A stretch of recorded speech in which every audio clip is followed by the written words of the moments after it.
Welcome to ABPSC TV YouTube channel.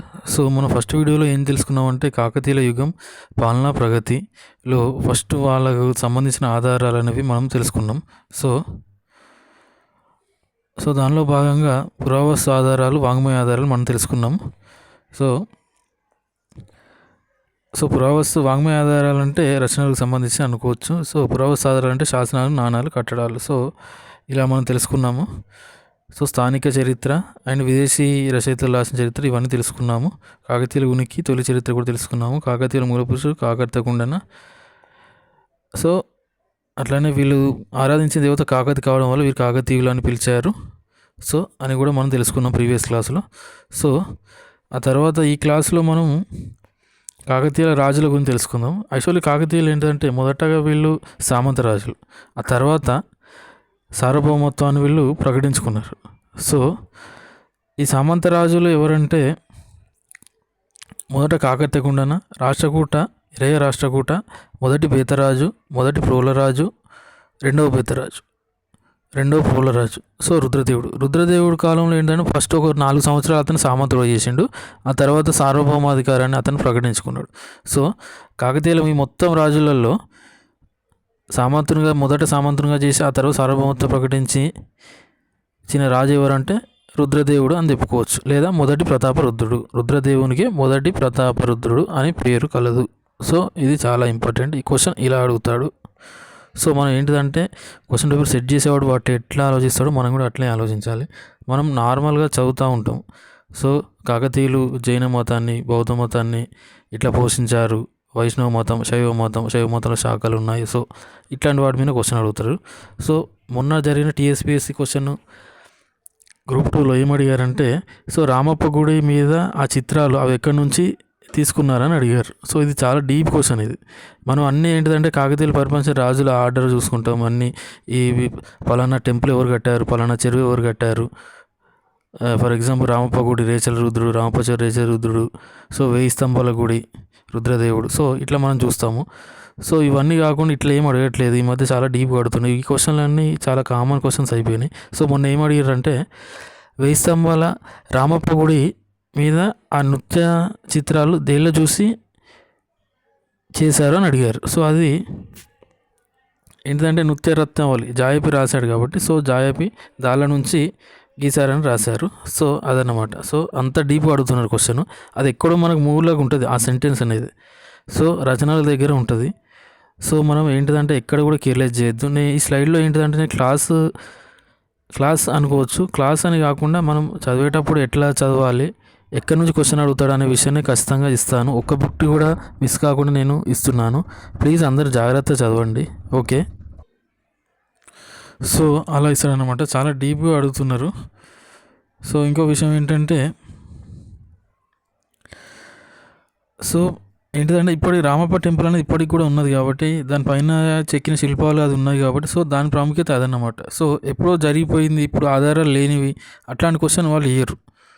So ఏంటిదంటే కొన్ని చరిత్ర రాసినప్పుడు ఏమవుతుందంటే కొన్ని రచయితల మధ్య కొన్ని చర్చలు జరుగుతాయి. ఈ రచయిత ఇట్లా చెప్తాడు, ఆ రచయిత అట్లా చెప్తాడు. సో అట్లాంటి వాటి గురించి ఇయ్యరు. ఏదైనా ఆధారం ఉన్న వాటినే ఇస్తారు. సో మనము రామప్ప టెంపుల్ మనం చూస్తాము, చెరువు చూస్తాము. సో రామప్ప టెంపుల్ మీద నృత్య రీతులు కూడా మనం చూస్తాం కాబట్టి, సో దానికి ఉన్న ప్రాముఖ్యత రీత్యా అది ఎక్కడి నుంచి తీసుకున్నారు అని క్వశ్చన్ అడగడం జరిగింది. సో అలా అప్లికేబుల్ మెథడ్లని అడుగుతారు తప్ప ఇష్టం ఉన్నట్టు ఏం అడగరు. సో అంతకుముందు అలా అడిగేది, కానీ ఇప్పుడు అట్లా అడగటం లేదు. ఎక్కువ శాతం మనకు ఇప్పటికీ ఏం యూజ్ అవుతుంది, దాన్ని ఇప్పటికీ యూజ్ ఉన్న అంశాలు మాత్రమే అడుగుతున్నారు. సో రామప్ప టెంపుల్ తెలిసిన విషయం 2020లో యునెస్కోలో చోటు సంపాదించింది. సో దానివల్ల దీనికి ప్రాముఖ్యత అనేది వచ్చింది. సో అది చాలా ఇంపార్టెంట్. సో మనం ఇప్పుడు రాజకీయ చరిత్ర చూద్దాం కాకతీయులది. సో మొదట సామంత రాజులే వస్తారు. సో ఈ సామంత రాజులలో ఏంటిదంటే మొదటి అతను కాకర్తకుండయ్య. ఇతని పేరు మొదటి తెలిపిన శాసనం మాగల్లు శాసనం. ఈ మాగల్లు శాసనాన్ని వేసినవాడు దానన్నవుడు. సో ఆ తర్వాత కాకర్తకుండ తర్వాత ఎవరు? కాకర్తకుండన, రాష్ట్రకూట, ఇరయ రాష్ట్రకూట, మొదటి బేతరాజు, మొదటి ప్రోలరాజు, రెండవ బేతరాజు, రెండవ ప్రోలరాజు, ఆ తర్వాత రుద్రదేవుడు. వీళ్ళందరూ సామంత రాజులు. సో వీళ్ళు ఎక్కడి నుంచి పరిపాలించారంటే, సో వీరు క్రీస్తు 1956 నుంచి క్రీస్తు 1162 వరకు వీరు పరిపాలించడం జరిగింది. సో వీళ్ళు వరంగల్ మరియు ఖమ్మం ప్రాంతాలను కలిపి పరిపాలించారు. సో ఆ తర్వాత గణపతి దేవుల కాలంలో ఇది తమిళనాడు వరకు విస్తరించింది, అందరికీ తెలిసిన విషయమే. సో ఇది మనము రుద్రమదేవి సినిమా చూస్తాం, దానిలో కూడా చాలా మనకు అర్థమవుతుంది చూసినప్పుడు. గణపతి దేవుడు అంటే కృష్ణరాజు, రుద్రమదేవి అంటే అనుష్క, చాళుక్య వీరభద్ర అంటే రానా. సో అట్లా గుర్తుండాలని చెప్తున్నాను నేను. సో టాపిక్ డైవర్ట్ అయితే అట్లా అనుకోవద్దు. సో ఆ తర్వాత ఏంటంటే 1158 నుంచి 1162 వరకు సామంతరాజ దశగా, క్రీస్తు 1163 నుంచి 1195 వరకు దీన్ని సార్వభౌమ దశగా పేర్కోవడం జరిగింది. సో ఇదన్నమాట. ఆ తర్వాత కాకర్తె గుండె అనే అతను ఎవరి దగ్గర పనిచేశాడంటే రెండవ కృష్ణుని తరపున పనిచేశాడు. రెండవ కృష్ణుడు సామంతుడు. ఇతను రెండవ కృష్ణుడు రాష్ట్రకూట రాజు అని అందరికీ తెలిసిన విషయమే. సో ఇతను రాష్ట్రకూట సైన్యం తరపున యుద్ధంలో పాల్గొన్నాడు. అందుకే వీళ్ళ పేర్లు కాకర్తె గుండె రాష్ట్రకూట, ఆ తర్వాత వచ్చిన ఆయన పేరు ఎరయ్య రాష్ట్రకూట, అట్లా ఉంటుంది అన్నమాట పేరు. సో ఆ తర్వాత ఇతను చేసిన యుద్ధాలు ఏంటంటే బెజవాడ దుర్గాన్ని, బెజవాడ అంటే విజయవాడ తెలిసిన విషయమే. సో వెంగి చాళుక్యుల నుంచి రెండో కృష్ణ సైన్యాలు ఆక్రమించడంలో కాకర్తె గుండెన్ అనే అతను కీలక పాత్ర పోషించాడు. ఆ తర్వాత వేంగి చాళుక్యులు, అంటే వేంగి అంటే తెలుసు కదా మనకి, ఏలూరు, వేంగి ప్రస్తుతం ఏలూరు అంటారు దాన్ని. సో వేంగి చాళుక్య సేనలతో జరిగిన పెరువంగూరు యుద్ధంలో కూడా కాకర్తె గుండెన్ ప్రాణాలు కోల్పోయాడు. సో ఇతనికి గుర్తుగా అతని కొడుకైన ఎరయ్య రాష్ట్రకూటికి కురిపాటిని అధిపతిగా నియమించాడు. ఎవరు? రెండో కృష్ణుడు. సో దీన్ని ఇంతకుముందేమో మురికొండ పాలకులు పరిపాలించేవారు. సో ఇవన్నీ ఎందుకు చెప్తున్నామంటే కాకతీయుల యొక్క సమకాలికులు ఎవరు అనేది తెలియాలి. కాకతీయ సమకాలికి ఇప్పుడు ఏం తెలుస్తుంది మనకు? రాష్ట్రకూటులు ఒకరు ఉన్నారు, వేంగి చాళుక్యులు ఉన్నారు, ముదిగొండ చాళుక్యులు ఉన్నారు, ఇంతమంది తెలిసిర్రు. సో ఇవన్నీ ఇంటర్నల్ కాబట్టి డైరెక్ట్ చెప్పారు. ఇవన్నీ మనం చూసుకొని గుర్తించుకోవాలి. ఇట్లా అడుగుతారు వాళ్ళు క్వశ్చన్, ఇలా సమకాలికులు ఎవరు అని అడుగుతారు. రాష్ట్రకూటులు, వేంగి చాళుక్యులు, ముదిగొండ చాళుక్యులు. సో అట్లా. సో ఇంకోటి ఏంటంటే వేంగి చాళుక్యులకు రాష్ట్రకూట రాజుల మధ్య కీలక భూభాగాలను తమ ఆధిపత్యాన్ని నెలకొల్పాలని రాష్ట్రకూటులు వ్యూహం పన్నారు. సో దీనికోసం ముదిగొండ చాళుక్యులను రాష్ట్రకూట తమలో అదుపులో ఉంచుకున్నారు. సో ఇదన్నమాట ముదిగొండ చాళుక్యులు. ఎందుకంటే వేంగి చాళుక్యులకు రాష్ట్రకూట చాళుక్యులకు మధ్యలో ఉన్నారు, అందరికి తెలిసిన విషయమే. ఆ మ్యాప్లో కూడా వారు మధ్యనే కనిపిస్తారు. సో నెక్స్ట్ స్టైల్ చూసినట్లయితే మొదటి బేతరాజు. సో ఇతను కాకర్తె గుండయ్య కుమారుడు. ఇతను మొదటి బేతరాజు ఏంటంటే చిన్నవాడైనందువల్ల అతని యొక్క మేనత్త కామసాని ఆమె భర్త విరియాల ఎర్ర భూపతిపై పడింది. సో ఇతను ఏంటిదంటే ఆ తర్వాత భయంకర యుద్ధంలో బేతరాజు శత్రువులను ఇతను చంపేశాడు. ఇతని మేనమ ఎర్రభూపతి అనే అతను చనిపోయాడు. ఆ తర్వాత కూడా అతను జరిగిన యుద్ధంలో ఎర్రభూపతి చనిపోయాడు. ఆ తర్వాత అతని మేనత్త కామసాని అతనికి చాలా సహాయం చేసినది, అతను పరిపాలించేలాగా అతనికి చూసినది. సో కాకర్తె గుండెన వేంగి చాళుక్య సామంతుడైన తూర్పు చాళుక్య వంశాన్ని తొలగించి వేంగి సింహాసనం ఆక్రమించిన జటాచోట భీముడు గుండెన సంగతిని తొలగించే ఉద్దేశంతో బేతరాజు అతని శత్రువును పురుగొరిపి హన్మకొండపై దండెత్తడానికి సిద్ధంగా ఉంటాడు. సో ఆ తర్వాత ఏంటి, కామసాని అనే అతని కామసాని మేనత్త కాకర్తె గుండె యొక్క సోదరి. సో కామసాని బేతరాజు సహాయం చేసినది. సో ఆమె ఏమిటిదంటే కళ్యాణి చాళుక్యులను, వీళ్ళు ఎట్లా సామంతులే కాబట్టి కళ్యాణ చాళుక్య యొక్క ఆధిపత్యాన్ని గుర్తించమని బేతరాజు సలహా ఇచ్చింది. సో దీని ద్వారా రాజ్యాన్ని కాపాడుకున్నది. సో అందువల్ల బేతరాజు కాకతిపురాధినాథ అనే బిరుదు అనేది లభించినది. సో బేతరాజు గురించి పెద్ద ఎక్కువ చెప్పేది ఏమి ఉండదు. సో కాకతిపురాధినాథ అనే బిరుదు ఇతనికి ఉండేది. సో అంతే ఫ్రెండ్స్. తర్వాత నెక్స్ట్ స్లైడ్ చూసినట్లయితే సో ఆ తర్వాత ఏంటంటే మొదటి బేతరాజు యొక్క కుమారుడు మొదటి ప్రోలరాజు. ఇతను 1050 నుంచి 1075 సంవత్సరం వరకు పరిపాలించాడు, అనగా 25 సంవత్సరాలు పరిపాలించాడు. సో ఇతని గురించి తెలిపే శాసనాలు కాజీపేట, పిల్లల మరి పాలంపేట శాసనాలు. సో ఇంకో విషయం ఏంటంటే మొదటి బేతరాజు కాలంలో ఇతను సోమేశ్వరుని యొక్క ఆధిపత్యాన్ని ఇతను గుర్తించాడు. సో వీళ్ళు ఏంటంటే కళ్యాణి చాళుక్యుల సామంతులుగా మారారు ఆ తర్వాత. సో కళ్యాణి చాళుక్య సోమేశ్వరుడు ఏం చేసినంటే ఇతని సేవలకు మెచ్చి హన్మకొండ విషయం అంటే ఒక ప్రాంతం అంటారు. సో ప్రాంతాన్ని వీళ్ళు ఏంటంటే రాష్ట్రాన్ని విషయాలుగా వర్గీకరించారు కళ్యాణి చాళుక్యులు. సో హన్మకొండ విషయాన్ని ఇతనికి ఇచ్చారు. సో ఇతనికి వంశపారంపర్య హక్కులు కూడా కట్టబెట్టారు. సో ఆ విధంగా వీరు హన్మకొండకు వచ్చారు. సో ఆ తర్వాత ఏంటంటే మొదటి సోమేశ్వరుడు తమ కుమారుడైన విక్రమాదిత్యుని నాయకత్వాన చోళదండుపై పంపాడని విల్హనుడు విక్రమాంక దేవచరిత్ర చెబుతుంది. సో విల్హనుడు రాసిన పుస్తకం ఏంటంటే విక్రమాంక దేవచరిత్ర. ఆ తర్వాత ఏంటంటే విక్రమార్కుని సైన్యం కొంకణి జయించింది. కొంకణి అంటే కేరళ పాండ్య దేశాల గుండా నడిచి గంగైకొండపు చోళపురాన్ని చేరి ముట్టడి ఆరంభించింది. సో గంగైకొండ చోళపురాన్ని పట్టుకున్న అనంతరం కాంచీపురాన్ని నడిచి ఆ పట్టణాన్ని కూడా ఆక్రమించారు. సో ఆ తర్వాత విక్రమాదిత్యుని తరపున పోలరాజు పోరాడాడు. కళ్యాణ చాళుక్యం వెంట నడిచి చోళుల ఆధీనంలో ఉన్న చక్రకూటాన్ని విడిపించి ఆ కోటను సార్వభౌముని ఆధీనం చేశాడు. అనగా మొదటి సోమేశ్వరుని యొక్క కుమారుడైన విక్రమాదిత్యుని ఆధీనం చేశాడు. సో ఇదన్నమాట. నెక్స్ట్ స్లైడ్ చూస్తే సో మొదటి పోలరాజు తర్వాత రెండో బేతరాజు వచ్చాడు. సో ఇది ఏంటంటే ఆర్డర్ మనం గుర్తుంచుకోవాలి. ఫస్ట్ మొదటి బేతరాజు, తర్వాత మొదటి పోలరాజు, తర్వాత రెండో బేతరాజు, తర్వాత రెండో పోలరాజు, అట్లా ఆర్డర్ గుర్తుంచుకోవాలి. పోలరాజు బేతరాజు మధ్యలో కన్ఫ్యూజ్ కావద్దు. ఫస్ట్ ఉన్నది బేతరాజు, తర్వాత ఉన్నది పోలరాజు. ఓకే. సో పోలరాజు మరణాంతరం అతని కుమారుడైన రెండో బేతరాజు సింహాసనం అధిష్ఠమించాడు. ఇతను 1175 నుంచి 1075 నుంచి 1108 వరకు పరిపాలించాడు. అనగా 33 సంవత్సరాలు పరిపాలించాడు. సో ఇతని గురించి హన్మకొండ శాసనం తెలుపుతుంది. ఇతని యొక్క బిరుదు త్రిభువన మల్ల. సో కాకతిపురాదినాథ అనేది ఎవరి బిరుదు? మొదటి బేతరాజు బిరుదు. సో రెండో బేతరాజు బిరుదు త్రిభువన మల్ల. సో ఇంకొకటి ఏంటంటే కాజీపేట శాసనంలో విక్రమచక్రి అనే బిరుదు కూడా ఇతనికి ఉంది. సో ఒక్కోసారి ఏంటంటే బిరుదులు కూడా మ్యాచింగ్ అడుగుతారు. ఈ మధ్య ఇవే ఎక్కువ అడుగుతున్నారు. క్వశ్చన్ ఎక్కడి నుంచి అడిగేది అనేది మనకు ఐడియా ఉండదు. సో ఏంటిదంటే బిరుదులు ఏంటిదంటే 4 రాజులు ఇస్తారు, ఇటు సైడు 4 బిరుదులు ఇస్తారు. వీటిని కూడా మ్యాచింగ్ అడుగుతారు. ఇలా కూడా క్వశ్చన్ వచ్చే ఛాన్స్ ఉంది. ఎందుకంటే మనం ఎక్కడికి కేర్లెస్ చేయొద్దు. So TSPSC group 2 question paper చూస్తే మీకు అర్థమవుతుంది. సో మనం ఎక్కడ కేర్లెస్ చేయదు. కేర్లెస్ ఎక్కడ చేస్తామో అక్కడే క్వశ్చన్ అడుగుతాడు. ఓన్లీ మన ఆర్డర్ గుర్తు తెచ్చుకొని సంవత్సరాలు గుర్తుపెట్టుకుంటే యూజ్ ఏం లేదు. సో ఈ రాజుల ఆర్డర్ అడుగుతాడు కరెక్టే, కానీ అదే ఇంపార్టెంట్ కాదు. అదే చదివి అదే సరిపోద్ది అనుకోవద్దు. సో ఆ తర్వాత ఏంటంటే 6వ విక్రమాదిత్యుని అతన్ని సోదరుడైన రెండో సోమేశ్వరుడి కాలంలో ఇతని మంత్రి వైజాండీసుడు సరికొత్త మార్గం ఆలోచించి తన యజమాని గౌరవాన్ని పెంచే ప్రయత్నం చేశాడు. సో 6వ విక్రమాదిత్యుడు వేంగిని ఆక్రమించడంలో అతని మంత్రి కీలక పాత్ర పోషించాడు. సో రెండో బేతరాజు యొక్క బిరుదులు ఏంటి? త్రిభువన మల్ల, విక్రమచక్రి, మహామండలేశ్వర. సో ఆ తర్వాత ఈ ఆధ్యాత్మిక గురువులు కూడా అడుగుతారు. ఆధ్యాత్మిక గురువులు రెండో బేతరాజు యొక్క ఆధ్యాత్మిక గురువు రామేశ్వర దీక్షితులు. ఇతని గురించి కూడా ముందు వస్తుంది నెక్స్ట్ స్లైడ్లో.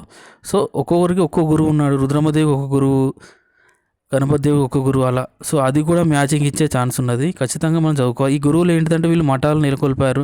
అనగా విద్యా మండపాలు అలాగే దేవాలయాలు కూడా నెలకొల్పారు. ఉదాహరణకు శ్రీశైలం ప్రాంతంలో అలా.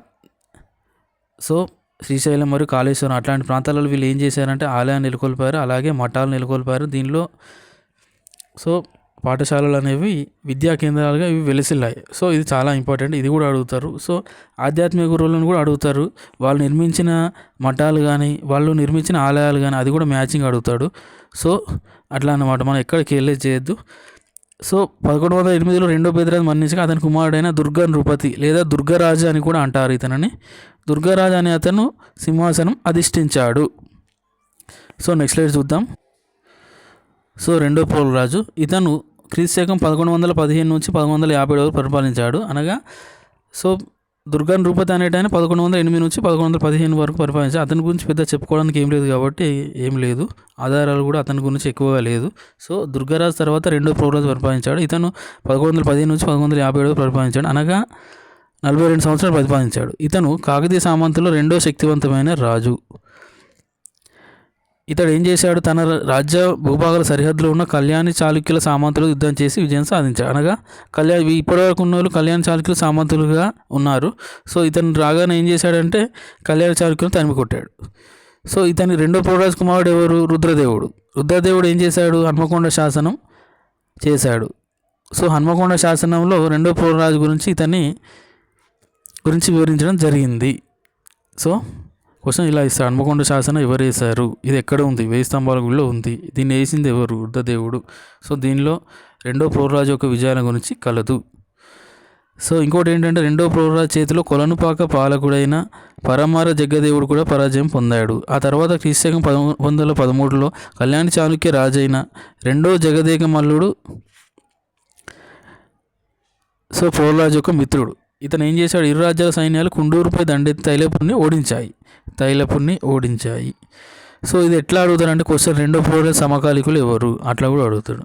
రెండో ప్రోలరాజు సమకాలికులు ఎవరు, పరమార దగ్గదేవుడు ఒకరు, ఇంకొకరు రెండో జగదేక మల్లుడు, ఇంకొకరు తైలపుడు.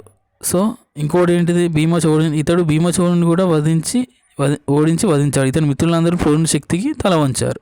సో శ్రీశైలం వరకు విజయస్తంభాన్ని నాటింది ఎవరు, రెండో ప్రోలరాజు. శ్రీశైలం వరకు తన దండయాత్ర కొనసాగించాడు. సో ఇంకోటి ఏంటి, ప్రోలరాజు వెలనాటి రాజేంద్రతో కూడా యుద్ధం చేశాడు. సో ఇంతమంది సమకాలికులు ఉన్నారు. ఈ డీటెయిల్స్ ఎందుకు పెట్టినా అంటే సమకాలికుల మీద కూడా క్వశ్చన్ అడిగే ఛాన్స్ ఉన్నది. సమకాలికులు కూడా మనం కేర్లెస్ చేయకూడదు. సో ఇది ఒకటే స్లైడ్లో ఇంతమంది ఉన్నారు సమకాలికులు. రెండో ప్రోలరాజు సమకాలికులు ఎవరు, పానమార దగ్గదేవుడు ఒకరు, రెండో జగదేకమలుడు, తైలపుడు, భీమచోళుడు, వెలనాటి రాజేంద్ర చోళుడు. సో రాజేంద్ర చోళుడు కూడా చాలా ఇంపార్టెంట్, ఇది చోళులలో కూడా ఇది వస్తుంది. సో ఆ తర్వాత నెక్స్ట్ స్లైడ్కి వెళ్దాము.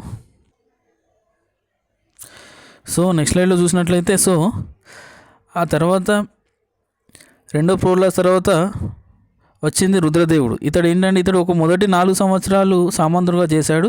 ఆ తర్వాత సార్వభౌమత్వాన్ని ప్రకటించుకున్నాడు. సో ఇతడు తొలి స్వతంత్ర కాకతీయ పాలకుడు అని చెప్పుకోవచ్చు. సో ఇతని కంటే ముందున్న వాళ్ళందరూ సామంతులు. సో ఇది చాలా ఇంపార్టెంట్ క్వశ్చన్. కాకతీయ రాజుల్లో మొదటగా సామంతుడుగా చేసి ఆ తర్వాత సార్వభౌమత్వం ప్రకటించుకున్న రాజు ఎవరంటే రుద్రదేవుడు లేదా మొదటి ప్రతాపరుద్రుడు. సో ఇది చాలా ఇంపార్టెంట్, ప్రతాపరుద్ర 1.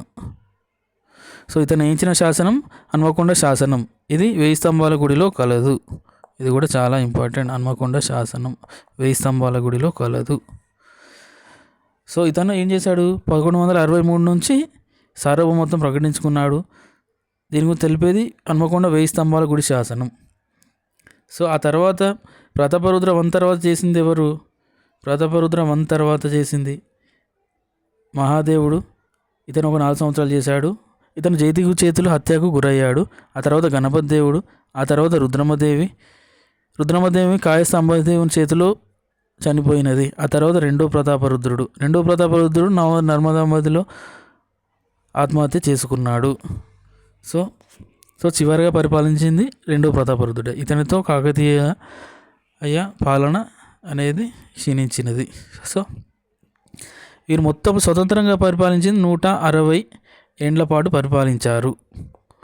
సో 1163 నుంచి 1323. సో అంతకుముందు పరిపాలించిందేమో సామంతులు. సో వరంగల్ నేటి రాజధానిగా తెలంగాణ ఆంధ్రప్రదేశ్ భూభాగాలను పరిపాలించారు. తెలుగు మాట్లాడే ప్రజానీకాన్ని వీరు ఐక్యం చేశారు. సో రుద్రమదేవి సినిమాలో కూడా ఇది ఉంది. చిరంజీవి ఫస్ట్ డైలాగ్ ఇది, తెలుగు మాట్లాడే భాష అంతా ఐక్యం చేశారు. సో అలా, ఎందుకంటే మనకు సినిమా చూస్తే కొంచెం ఇంట్రెస్టింగ్ అనిపిస్తుంది, ఈజీగా అనిపిస్తుంది. సో అలా చూడాలి. సో ఇంకా ఆ సినిమాలో ఉన్న విషయాలు కూడా నేను మళ్ళీ చెప్తాను. సో స్వతంత్ర కాకతీయ రాజులు ఏం చేశారు, తమ సమకాలీన హిందూ రాజులైన యాదవులతో, హొయసులతో, పాండ్యులతో పోరాడారు. సో ఇంతకుముందు సామంతుల విషయంలో ఎవరు వచ్చిర్రు, రాష్ట్రకూట్లు వచ్చిళ్ళు, వెంగి చాళుక్యులు వచ్చిళ్ళు, చాళుక్య చోళులు వచ్చిళ్ళు, ముదిగొండ చాళుక్యులు వచ్చిర్రు. సో ఆ తర్వాత స్వతంత్ర చాళుక్యుల విషయంలో ఎవరు వచ్చిర్రు, యాదవులు వచ్చారు, హొయసలులు వచ్చారు, పాండ్యులు వచ్చారు. సో ఇదన్నమాట. ఇట్లా కూడా క్వశ్చన్ అడిగే ఛాన్స్ ఉన్నది. వీళ్ళ సమకాలీనులు ఎవరు, వాళ్ళ సమకాలీనులు ఎవరు, కన్ఫ్యూజ్ కావద్దు. మనం ఎక్కడ కన్ఫ్యూజ్ అవుతామో అక్కడనే క్వశ్చన్ వస్తుంది. కేర్లెస్ చేయొద్దు. సో అదనమాట. సో ఖచ్చితంగా మనం కేర్లెస్ చేయకూడదు. సో రుద్రదేవుడు యొక్క తల్లి ముప్పమాంబ, తండ్రి రెండో ప్రోలరాజు. రుద్రదేవుడు ఏం చేశాడంటే తన తండ్రి రెండో ప్రోలరాజు మరణం తర్వాత క్రీస్తు 1158లో సింహాసనం అధిష్ఠించాడు. ఆ తర్వాత 1163లో స్వతంత్రం ప్రకటించుకున్నాడు. ఇంతకుముందే చెప్పాను. సో ఇతని గురించి తెలిపే శాసనం ఇతని మంత్రి ఇనగాల బ్రహ్మారెడ్డి వేసిన ద్రాక్షారామం శాసనం. ఇది కూడా ఇంపార్టెంట్. ద్రాక్షారామం శాసనం ఎవరు వేశారు, ఇనగాల బ్రహ్మారెడ్డి. దీనిలో ఎవరి గురించి ఉంది, మొదటి ప్రతాపరుద్రుడు అధికారానికి వచ్చిన విషయాన్ని, సార్వభౌమత్వం ప్రకటించుకున్న విషయాన్ని తెలుపుతుంది. సో చాళుక్య చోళ రాజు అయిన రెండవ రాజరాజు కూడా ఇతని సమకాలికుడు. రెండవ రాజరాజు అంటే పొన్నియిన్ సెల్వన్ సినిమాలో మనం చూసాం కదా. సో అతను ఉంటాడు. అతను మొదటి రాజరాజు. సో అతనికి ఒక మనుమడు అనుకోవచ్చు రెండవ రాజరాజు అంటే. సో ఈ శాసనం రుద్రుని హన్మకొండ రుద్రుడు అని పేర్కొంటుంది. ఏ శాసనం, ద్రాక్షారామ శాసనం. సో ఆ తర్వాత ఏంటిది, రుద్రదేవుడు తన తండ్రిని ఎదిరించిన నగర పాలకునే దొమ్మరాజును, పొలవాస పాలకునే రెండో మేడరాజు మెలిగదేవుడు చోడోదయుడు మొదటి వారిని యుద్ధంలో ఓడించి తన ఆధిపత్యాన్ని నెలకొల్పాడని హన్మకొండ 1000 స్తంభాల గుడి శాసనం తెలియజేస్తుంది. సో ఈ శాసనం ఏంచింది రుద్రదేవుడే. సో ఆ తర్వాత కాలచూరి రాజ్యాన్ని ఆక్రమించడంతో అతని అధికారం ఉత్తరాన గోదావరి వరకు విస్తరించింది. సో గోదావరి ఎక్కడుంది, నాసికాత్రయముగా అనగా మహారాష్ట్రలో ఉన్నది. సో అక్కడి వరకు రాజ్యాన్ని విస్తరించాడు, అనగా గోదావరి వరకు విస్తరించాడు. గోదావరి దక్షిణ ప్రాంతం వరకు అనుకోవచ్చు. సో ఇట్లా కూడా క్వశ్చన్ అడుగుతాయి, ఏ రాజ్యాన్ని ఆక్రమించడంతో వీరి అధికారం గోదావరి వరకు విస్తరించి కాలచూరి రాజ్యాన్ని. సో ఇంకోటి ఏమైందంటే, ఇదే సమయంలో కందూరి రాజ్యంలో కుమార్తె మరణించగా అతని వారసుడైన కందూరి చోడ భీముడు, ఇతని రాజధాని వర్ధమానపురం, పానుగోలులో కందూరి ఉదయచోళుడు సింహాసనం కోసం తలబడ్డారు. సో దీన్ని అవకాశంగా తీసుకున్న రుద్రదేవుడు ఏం చేశాడు, కందూరు రాజ్యాన్ని జయించి తన రాజ్యంలో విలీనం చేసుకున్నాడు. సో అతని కుమార్తె అయిన పద్మావతిని వివాహం ఆడాడు రుద్రదేవుడు. సో ఇది కూడా ఇంపార్టెంటే. సో కాకతీయులు ఏం చేశారంటే, వాళ్ళు కొందరిని శత్రుదేశ రాజులతో యుద్ధం జరిగినప్పుడు వాళ్ళ కొందరిని సామంతులుగా గుర్తించారు, కొందరితో వివాహ సంబంధాలు ఏర్పరచుకున్నారు. సో అలా అందరితో వాళ్ళు సఖ్యంగా మెదిలారు. ఇంకోటి ఏంటంటే, గణపతి దేవుడు కూడా జైతికి చేతిలో బందీకి గురయ్యిండు. ఆ తర్వాత అతని కుమార్తెనే వివాహం చేసుకున్నాడు. జైలు నుంచి విడుదలైన తర్వాత కాకతీయ రాజ్యాన్ని పరిపాలించాడు, 60 సంవత్సరాల పాటు పరిపాలించాడు. సో అలా అన్నమాట. సో కాకతీయుల కాలంలో అలా ఉండేది, శత్రు రాజుల మీద యుద్ధం తలెత్తినా సరే వాళ్ళని తర్వాత సామంతులుగా గుర్తించడం, ఆ తర్వాత వాళ్ళతో వివాహ బంధాలు ఏర్పరచుకోవడం. సో అనేది కాకతీయుల కాలంలో ఒక ఇంపార్టెంట్ థింగ్. సో ఇంకోటి ఏంటంటే, క్రీస్తు శకం 1202 నాడు రుద్రదేవుడి మిత్రుడైన చెరకు వంశ నాయకుడు బొల్లయ్య వేయించిన జమ్మలూరు శాసనం. సో ఈ శాసనం ఏంటంటే, విశాలమైన శ్రీశైలం అటవీ ప్రాంతాన్ని చెరకు నాయకులకు అప్పగించాడని పేర్కొంటుంది. సో ఇదొక ఇంపార్టెంట్. ఆ తర్వాత నెక్స్ట్ స్లైడ్ చూసినట్లయితే, సో రుద్రదేవుని గురించి చెప్పినట్లయితే, ఇతను ఏం చేశాడంటే, తన భూభాగాలను పశ్చిమ దిశగా విస్తరింపజేయడానికి చేసిన ప్రయత్నాలే అతని ప్రాణం కోల్పోయేలా చేశాయి. 1195లో ఏం చేశాడంటే, రాయదవ రాజైన జైత్రపాలు చేతిలో ఇతను ప్రాణాలు కోల్పోయాడు. సో ఇంకోటి, రుద్రదేవుడు ఏం చేశాడంటే, ఇతను కాకతీయుల సార్వభౌమిక వర్గంగల్ కేంద్రంగా నెలకొల్పింది ఇతనే. ఆ తర్వాత ఇతను కట్టించిన ఆలయాల గురించి తెలుసుకుందాం. 1000 స్తంభాలు కూడా ఇతనే నిర్మించాడు. సో ఇతని కొలువులో సేనాధిపతిగా ఉన్న గంగాధరుడు ఇతను ఒక చెరువును కట్టించాడు. ప్రసన్న కేశవస్వామి గుడిని కూడా కట్టించాడు. ఆ తర్వాత రుద్రదేవుడు 1000 స్తంభాలు కూడా కట్టించాడు. ఇతను స్వయంగా కవి, సాహిత్య పోషకుడు కూడా.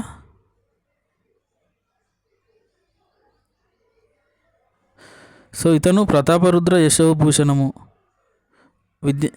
విద్యానాథుడు రచించాడు. ఇతను రుద్రదేవుడు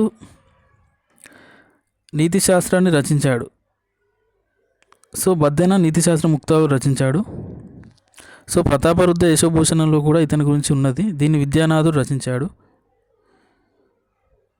సో ఇంకో విషయం ఏంటిదంటే, సో రుద్రదేవుడు మరణించిన తర్వాత అతని తమ్ముడైన మహాదేవుడు కాకతీయ రాజ్యాన్ని చేపట్టాడు. సో ఈ విషయాన్ని కండవల్లి తామదాన పత్రం సమర్థిస్తుంది. సో ఆ తర్వాత రుద్రదేవుడు జైతు చేతుల్లో మరణించిన తర్వాత పరిపాలించినది మహాదేవుడు. ఇతను రుద్రదేవుని యొక్క సోదరుడు. ఇతను రెండో ప్రోల్రాజు యొక్క కుమారుడు. సో రెండో ప్రోల్రాజు కుమారుడు రుద్రదేవుడు మహాదేవుడు. సో ఇతను కేవలం 4 సంవత్సరాలు మాత్రమే పరిపాలించాడు, 1195 నుంచి 1199 మాత్రమే. సో ఇతని గురించి సమాచారం చాలా తక్కువ ఉన్నది. అది కరీంనగర్ జిల్లా పెద్దపల్లి తాలూకాలో సుందీల గ్రామ శాసనం. ఇంకొకటి వరంగల్ కోట లభించిన విరిగిన శాసనం, అంటే ఆల్రెడీ బ్రేక్ అయిపోయింది, దానిలో సమాచారం ఏం లభించట్లేదు. సో యాదవరాజైన జైత్రపాలు త్రిలింగాపతిని యుద్ధభూమిలో వధించి యువకుడైన గణపతి దేవుణ్ణి చెరసాల నుంచి విముక్తి చేసి వరంగల్ రాజసింహాసనంపై కూర్చోబెట్టాడని యాదవ చంద్ర రామచంద్రుడు వేయించిన పైఠా తామ్ర శాసన పత్రాలు తెలియజేస్తున్నాయి. సో ఇతను జైత్రపాలుడు ఏం చేశాడు, మొదట రుద్రదేవుని చంపాడు, ఆ తర్వాత మహాదేవుని కూడా చంపాడు. సో మహాదేవుని కుమారుడైన అప్పటికే చాలా చిన్న ఏజ్ గణపతి దేవుడు అంటే రుద్రమదేవి సినిమాలో కృష్ణరాజు ఉన్నాడు. సో కృష్ణరాజు, సో అలా గుర్తుపెట్టుకుంటే గుర్తుంటుంది. సో ఇతని గురించి, సో గణపతి దేవుడు రాజ్యానికి వచ్చాడని చెప్పే శాసనం ప్రతాప చరిత్ర, దీన్ని రచించినది ఏకామ్రనాథుడు. ఇంకో పుస్తకం సోమదేవ రాజీయం. సో దీనిలో ఉన్నది. సో మహాదేవుని యొక్క భార్య బయ్యాంబ, వీరి యొక్క కుమారుడు గణపతి దేవుడు. సో ఇతని కుమార్తెలు మైలాంబ, కుందమాంబ. సో మైలాంబ అంటే తెలుసు కదా, బయ్యారం చెరువు శాసనం మైలాంబ వేయించినదని. ఇది కూడా చాలా ఇంపార్టెంట్. బయ్యారం చెరువు శాసనం ఎవరు వేయించారు? గణపతి దేవుని సోదరి అయిన మైలాంబ వేయించినది. సో మహాదేవుడు శైవ మహతాభిమని, ఇతని గురువు ధ్రువేశ్వర పండితుడు. సో ఇంతకుముందు కూడా గురువు ఒకతని గురించి చెప్పాను. సో గురువుల గురించి కూడా చాలా ఇంపార్టెంట్ వస్తుంది. సో నెక్స్ట్ స్లైడ్కి వెళ్ళినట్లయితే గణపతి దేవుని గురించి. సో గణపతి దేవుడి గురించి ఖచ్చితంగా క్వశ్చన్ వచ్చే ఛాన్స్ ఉన్నది, ఎందుకంటే ఎక్కువ విజయాలు సాధించింది గణపతి దేవుడు. సో గణపతి దేవుడు రాజ్య విస్తరణ చాలా ఎక్కువగా చేశాడు. సో గణపతి దేవుని గురించి కూడా మనం క్వశ్చన్ ఎక్స్పెక్ట్ చేయొచ్చు. సో గణపతి దేవుడు కాకతీయులు అత్యంత పరాక్రమమైన గణపతి దేవుడు క్రీస్తు 1199లో సింహాసనాన్ని అధిష్ఠించాడు. ఇతను దాదాపు 64 సంవత్సరాలు పరిపాలించాడు. సో ఇతని తర్వాత ఏ చక్రవర్తి కూడా అంత సుదీర్ఘకాలం పరిపాలించలేదు. ఇది ఒక రికార్డ్ అని చెప్పుకోవచ్చు. సో ఇతను వరంగల్ రాజధానిగా నేటి తెలంగాణ, ఆంధ్ర ప్రాంతాలను పరిపాలించాడు. ఇతని పరిపాలనా కాలానికి సంబంధించి తొలి శాసనం 1199 డిసెంబర్ 26. ఇది కరీంనగర్ జిల్లా మంతెనలో లభించింది. సో ఇతని సమకాలికల గురించి తెలుసుకుందాం. హోయసల చక్రవర్తి అయిన రెండవ బల్లారుడు కాకతీయ రాజ్యంలో నెలకొన్న రాజకీయ అస్థిరతను అవకాశంగా చేసుకుని తన రాజ్య సరిహద్దును ఆ ప్రాంతం వైపు వ్యాపింప చేయాలనే వ్యూహం పన్ని ఉంటాడు. ఇది ఏమాత్రం ఇష్టం లేని యాదవరాజు జైతుగి గణపతి దేవుణ్ణి తన చెర నుంచి విడుదల చేసి కాకతీయ సింహాసనం ప్రతిష్ఠించే ఏర్పాటు చేశాడు. సో యాక్చువల్ ఏంటిదంటే జైతుగి అనే అతను రుద్రదేవుని బంధించి సంహరిస్తాడు. ఆ తర్వాత మహాదేవుని కూడా సంహరిస్తాడు. ఆ తర్వాత అతని కుమారుడైన గణపతి దేవుని కొంతకాలం జైల్లో ఉంచుతాడు. ఆ కాలంలో ఏమైందంటే హోయసల చక్రవర్తి రెండో బల్లాలుడు కాకతీయ సామ్రాజ్యాన్ని ఆక్రమించుకోవాలని చూస్తాడు. సో ఇది యాదవరాజన్ జైతుకి ఇష్టం లేదు. సో లేకపోవడం, ఇంకొకటి ఏంటంటే గణపతి దేవుడు అతని వ్యక్తిత్వం నచ్చడం వల్ల అతని చెర నుంచి విడిపిస్తాడు. ఆ తర్వాత యాదవరాజైన జైతుకి తన కుమార్తె అయిన సోమలదేవిని గణపతి దేవునికి ఇచ్చి వివాహం జరిపించాడు. సో ఇది కూడా చాలా ఇంపార్టెంట్, ఎందుకంటే ఒక శత్రురాజు బంధించినాక ఆ తర్వాత విడిచిపెట్టడం చాలా రేర్. అది ఆ తర్వాత తన కూతుర్నిచ్చి వివాహం చేయడం కూడా చాలా రేరు. ఇది గణపతి దేవుని వ్యక్తిత్వం అతనికి నచ్చుతుంది. సో నచ్చడం వల్ల అలా చేస్తాడు అతను. ఇది గణపతి దేవుని యొక్క స్పెషాలిటీ, అది చాలా ఇంపార్టెంట్ ఇది. సో ఆ తర్వాత గణపతి దేవుడు వీళ్ళందరూ మొదట రుద్రదేవుడు చంపబడ్డాడు, ఆ తర్వాత మహాదేవుడు చంపబడ్డాడు, ఆ తర్వాత గణపతి దేవుడు జైల్లోకి వెళ్ళాడు. సో వీళ్ళందరూ జైల్లో ఉన్నప్పుడు కాకతీయ రాజ్యాన్ని చూసుకున్నది రేచల్ రుద్రుడు. సో ఇది కూడా చాలా ఇంపార్టెంట్, ఇది కూడా చూసుకోవాలి మనం. ఆ తర్వాత అతను రాజ్యానికి వచ్చిన తర్వాత ఏం జరిగిందంటే తీరాంధ్ర ప్రాంతంలో అంతవరకు అధికారం చెలాయించిన తూర్పు చాళుక్య, చోళ, కళ్యాణి చాళుక్య రాజవంశాలు అధికారం బలహీనపడింది. సో ఆ తర్వాత వాళ్ళు లేరు. సో ఆ తర్వాత అత్యంత బలమైన రాజ్యం వెల్నాటి రాజ్యం. సో దీని పాలకుడు రెండవ రాజేంద్ర చోళుని యొక్క మనువడైన పృథ్వీశ్వరుడు. సో పృథ్వీశ్వరుని కూడా గణపతి దేవుడు ఓడించాడు. ఆ తర్వాత దివిసీమను కూడా గణపతి దేవుడు గెలిచాడు. ఆ తర్వాత దివిసీమను ఆక్రమించిన తర్వాత ఇతను ధరించిన బిరుదులు ఏంటంటే దిపీలుంటాక దివిచూరకార అనే బిరుదులు ధరించాడు. దిపీలుంటాక దివిచూరకార. సో దీని యొక్క దివిసీమను అప్పటివరకు పరిపాలిస్తున్నది ఎవరు? పిన్నచోనుడు తన ఇద్దరు కుమార్తెను ఎవరికి ఇచ్చాడు? గణపతి దేవునికి ఇచ్చి వివాహం చేశాడు. వాళ్ళ పేర్లేంటి? నారంబ, పేరంబ.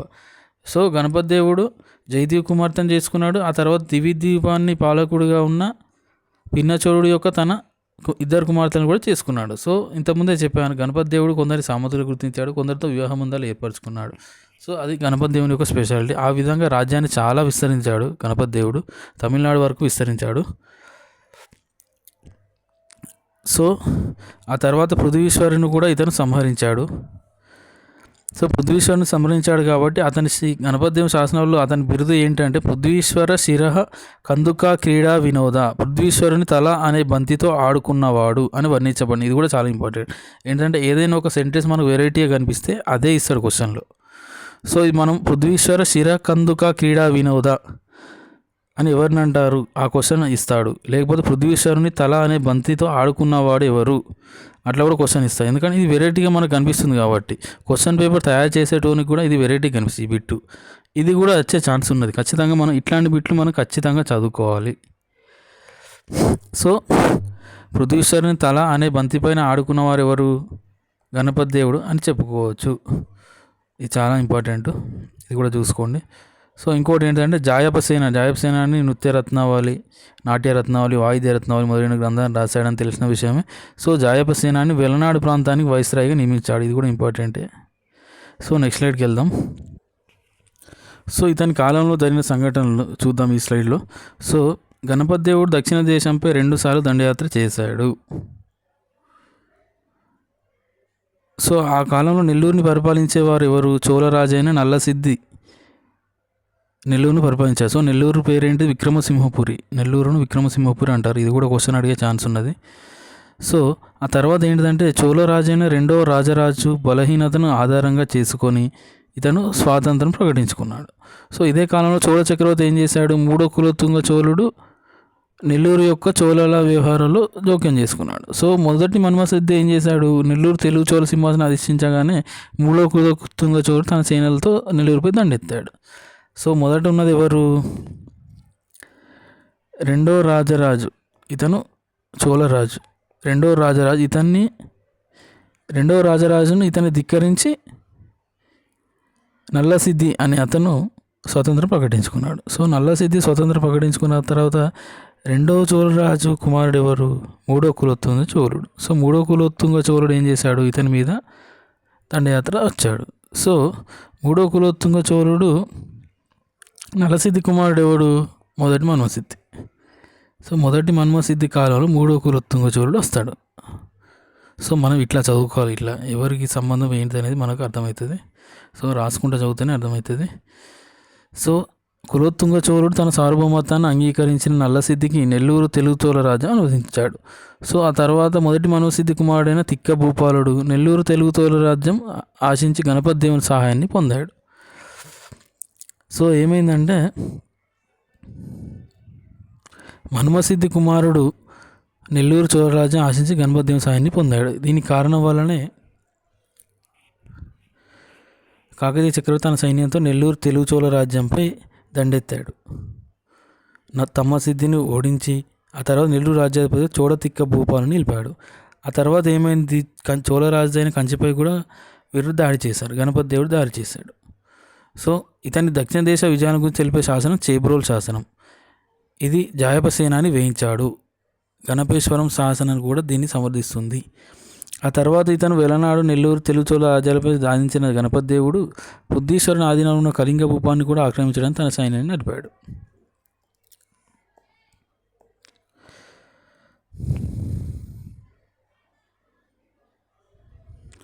సో గణపతి దేవుడి సేనాధిపతి ఇందులో సోమయ్య మధ్య నేతృత్వంలో కాకతీయ సేనలు విజయం సాధించాయి. ఈ విషయాన్ని సమకాలీన రచన అయిన శివయోగ సారం తెలియజేస్తుంది. సో ఆ తర్వాత ఏంటంటే గణపతి దేవుడు మళ్ళీ అక్కడ వైవాహిక సంబంధాన్ని నెలకొల్పాడు. తన పెద్ద కూతురైన గణపాంబను కోటరుద్రుని కుమారుడైన మేనబేతకిచ్చి వివాహం చేశాడు.